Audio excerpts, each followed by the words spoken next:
Ever wondered how to create your own business contracts? Well, let's dive into that. Business contracts are the lifeblood of commerce, the handshake that seals the deal.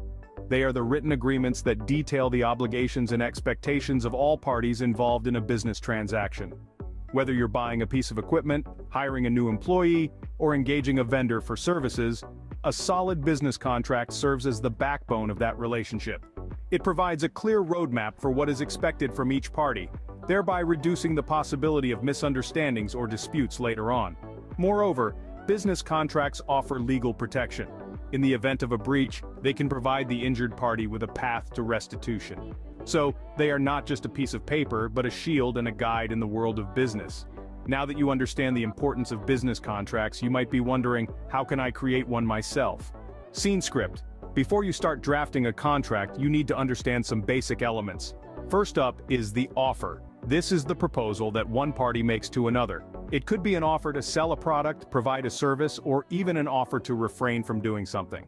It's important to note that an offer must be clear, specific, and leave nothing open to negotiation. Next, we have acceptance.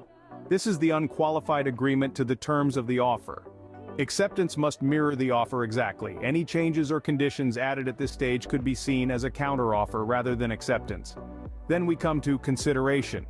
This is the exchange that takes place within a contract. It could be money, a promise to do something, or even a promise not to do something. The key here is that both parties must give and receive something of value. Mutuality of obligation, also known as meeting of the minds, is the next element. This means that both parties must understand and agree to the terms of the contract. If there's any confusion or misunderstanding, then there's no mutuality of obligation, and the contract could be invalid. The fifth element is competency and capacity. This means that both parties must be legally capable of entering into a contract. They need to be of the right age, sound mind, and not under any duress or undue influence. Finally, we have the written instrument. While not all contracts need to be in writing to be legally binding, having a written contract can provide a clear record of the agreement and can help avoid disputes down the line. So, those are the 6 basic elements of a contract: offer, acceptance, consideration, mutuality of obligation, competency and capacity, and written instrument. With these basic elements in mind, you're ready to start drafting your contract. Drafting a contract may seem daunting, but it doesn't have to be. Here are some steps to guide you. First off, we start by identifying the parties involved. This is typically the first section in any contract and includes information about the parties entering into the agreement, not just the names but also the legal status of the parties, such as whether they're individuals, corporations, or partnerships. This helps to establish who is legally bound by the contract's terms. Next, we describe the goods or services that are the focus of the contract. This section outlines in detail what the provider is promising to deliver and what the recipient is expected to do in return. It's crucial to be as specific as possible in this section to avoid any misunderstandings or disputes down the line. Thirdly, we delve into the payment details. This section of the contract spells out how much the goods or services will cost, when payment is due, and the method of payment. It might also include information about late fees or penalties for non-payment. It's important to be clear and precise here to avoid any financial disputes in the future. The fourth step involves defining the term and termination clauses.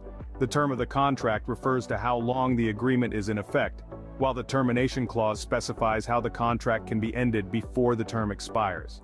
This could be due to a breach of contract, mutual agreement, or other predefined conditions. Next, we consider the Confidentiality Clause. This is especially vital for businesses dealing with sensitive data or trade secrets. The clause ensures that all parties understand the need to maintain privacy and spells out the consequences of violating this trust. Lastly, but by no means least, we address dispute resolution. This section outlines how disputes related to the contract will be handled. Will they be resolved through arbitration, mediation, or court action? It's important to agree on this up front to save time, money, and potential exhaustion if a conflict does arise. As you draft your contract, remember to use clear, plain language, avoid legal jargon where possible, and ensure that all parties involved understand the terms and conditions set out in the contract. It's also a good idea to have a lawyer review the contract to make sure it's legally sound and protects your interests. By following these steps, you're well on your way to creating your own contract. Once you've drafted your contract, it's important to review and revise it. This is not a process you want to rush. Careful revision is key to ensuring that your contract is watertight and serves its intended purpose. The first step in reviewing your contract is checking for clarity. Avoid using jargon or technical terms that could be confusing. Your contract should be easy to understand, not just for you but for all parties involved. If any part of your contract seems ambiguous, it's time to rephrase. Remember, clarity is king in contracts. Next, ensure all necessary details are included. This might seem obvious, but it's easy to overlook important information when you're in the thick of contract drafting. Check that all parties involved are clearly identified, that the contract objectives are well defined, and that the terms and conditions are thoroughly outlined. Don't forget to include details on how disputes will be resolved and what will happen if the contract is broken. Then comes the proofreading stage. This is where you'll be looking for errors in grammar, punctuation, and syntax. Even the smallest of errors can lead to misunderstandings or disputes down the line. So, take your time and go through the contract with a fine-tooth comb. And lastly, don't underestimate the value of a second opinion. Even the most experienced contract drafters can miss something. Having another pair of eyes review your contract can help catch any oversights. This could be a trusted colleague, a mentor, or even a legal professional. Whoever it is, make sure they understand the nature of the agreement and can provide constructive feedback. Reviewing and revising your contract may seem like a tedious process, but it's a necessary one. A well-drafted contract not only protects your interests, but it also fosters trust and understanding between parties. So, take the time to get it right. Remember, a well-reviewed contract is a strong contract. Now that your contract is polished and ready, it's time to finalize and execute it. The first step is to ensure that all parties involved are in agreement with the terms laid out. This may involve some negotiation, but it's vital that everyone is on the same page before proceeding. Once everyone is in agreement, it's time to sign. Each party should sign the contract, indicating their understanding and acceptance of the terms. It's also a good idea to have witnesses present during the signing to further validate the process. After signing, make sure each party gets a copy of the contract. This is important for reference and for maintaining transparency. Finally, store the original contract in a safe place. This could be a secure file cabinet, a safe, or even a digital storage system. Remember, this document is legally binding and may need to be referred to in the future. Congratulations, you've just created your own business contract. Let's quickly recap the process of creating a DIY business contract. We kicked off by understanding the basics of contracts. It's essential to grasp the fundamental elements that make a contract enforceable: offer, acceptance, and consideration. Next, we dived into the drafting process. This step involves clearly defining the parties involved, the terms of the agreement, and the obligations each party is expected to fulfill.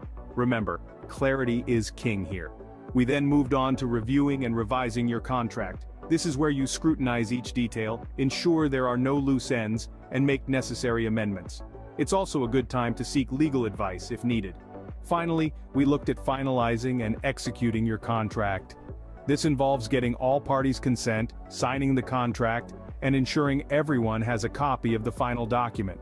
With these steps, you're well equipped to create your own business contracts. Remember, the key is to be clear, thorough, and meticulous. Good luck.